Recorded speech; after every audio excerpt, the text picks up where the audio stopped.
gonna pick up the pieces and build a Lego house. If things go wrong, we can knock it down. Hey, Carol. Hey, Dad. Hey, what are you doing? Doing my homework, studying. Well, sweetheart, you have music in, don't you? I do, yes, sir. Well, Carol, are you really dedicated to getting an A in that class? Yes, sir. I'm 100% dedicated to getting an A in this subject. Hey, welcome to Lesson Plan 7. I'd like to introduce Mr. Joey Dunbar, who's a seminarian for the Archdiocese of Mobile. He's been the director of the Office of Youth Ministry. Welcome, Mr. Dunbar. Thank you for having me, Pat. It's great to be here. The point of Lesson Plan number 7 is that Jesus is fully God and fully human. And I think a lot of times, Joey, people sort of ascribe, it's sort of like being, I have my mom's from Mexico and my dad is kind of an Irish, so I'm half Mexican, half Irish. Jesus is not half divine, half human. He's not, like in the ancient mythology, you had these gods who mated with humans, and you had these demigods like Hercules whose father was Zeus and mother was a human. That's not the case with Jesus. Jesus is 100% God and 100% man. Exactly, and that's what our church teaches us, and that is it's hard for us sometimes to grasp that, but that is our church's teaching, that Jesus is 100% fully human and 100% fully divine, two natures in one person, fully human and fully divine. And hitting on the human aspects, I think for most of us it might be a little bit easier to latch onto his divinity, to read about all of his miracles in the Gospels, and to sometimes put Jesus in this box up here. Well, he was just this God-man that just never sinned, and of course he was the God-man, but also there was that man part, that humanity to him.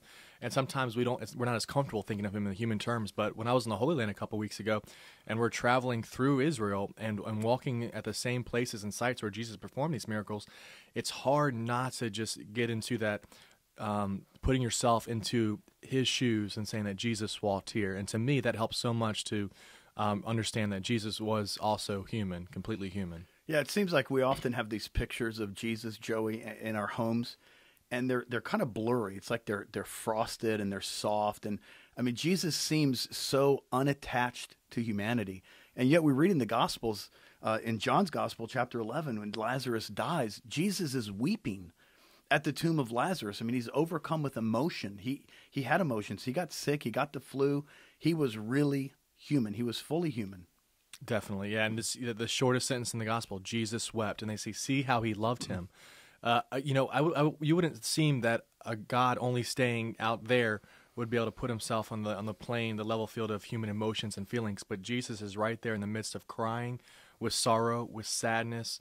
We see it in the Garden of Gethsemane in his agony, that he was sweating with blood. Disciples, can't you stay awake with me? The pain of the agony of loneliness, of being isolated.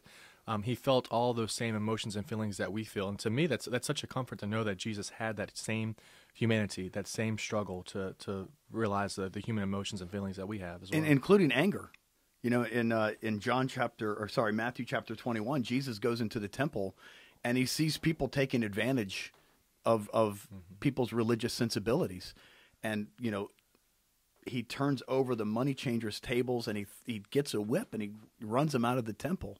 How dare you do this to my Father's house? I mean, sometimes we think that being a disciple of Jesus means you have to be mamby-pamby.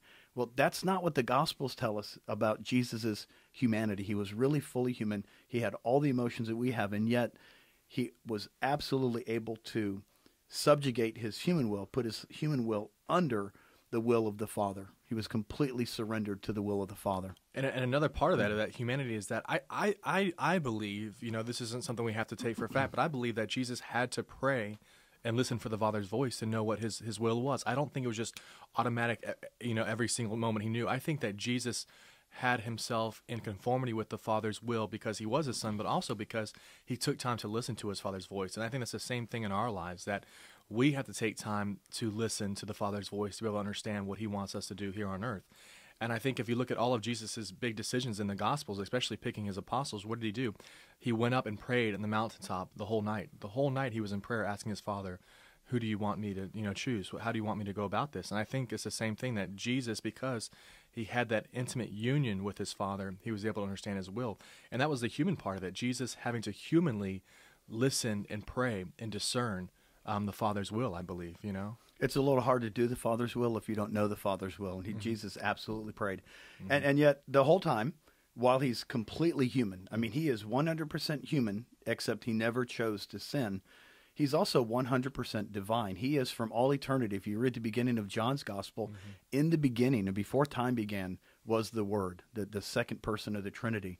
He is fully divine. This divine person took on a complete human nature, but he kept his divine nature.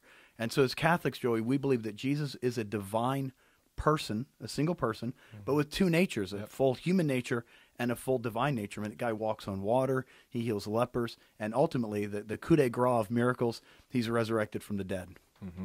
And, you know, still seeing all those miracles, how hard sometimes it is for people to believe that God become man. And when you look at all the other non-Christian religions, it's almost an absurdity for God to become man, for God the Father to have to think of God as a father that would have a son that would come down to save us. It's our Christian religion that believes that God loves us so much that he did not even hold his own son from us, that he gave his own son, divine but fully human, to come and save us. And that is the beauty of our Catholic faith and our Christian faith. You know, we're recording this in the octave of Easter, and I don't remember exactly when it was during the Easter vigil, Joey, that the line is said that, you know, kind of marveling at God, that to ransom a slave, he sacrificed his son. I don't remember if it was in the Exultet at the beginning or whatever, but there's that line that's what God did. He radically loves the slaves so much that he gave his son so that we could be adopted sons and daughters of the Father. And we know that Jesus became that slave because he was the new Adam, that he had to take the place, that he had to pay that infinite debt that we owed to God our Father because of our first Adam's sin, because of original sin. Adam had sinned against God, and the only way to repay a debt to an infinite being, to God who is eternal, was to have God himself kind of repay that debt. Jesus, an infinite being, eternal from the Father, comes down as the Son and pays that debt for us. That's a great point, and that's really where I wanted to wrap up. You know, in an earlier lesson, we talked about why did the incarnation have to happen? Why did it have to be God and man? And you just touched on it, that, you know, it was man who had offended, so it had to be a man who paid the price, but only God could pay the price. And so in the divine person of Jesus, these two natures are wed, so that when Jesus dies on the cross, a human being died, and God died. In a sense, God in the human person died, and our salvation is wrought because of that. And then rose again in the resurrection, as we are celebrating this Easter season here in the octave, that we are an Easter people, and Alleluia is our song, that knowing that Jesus came down and died for us, fully God, fully human, how comforting that is for us as humans here on this earth on our pilgrimage to heaven. Awesome. Thanks for being here. Thanks for paying attention to this lesson. God bless.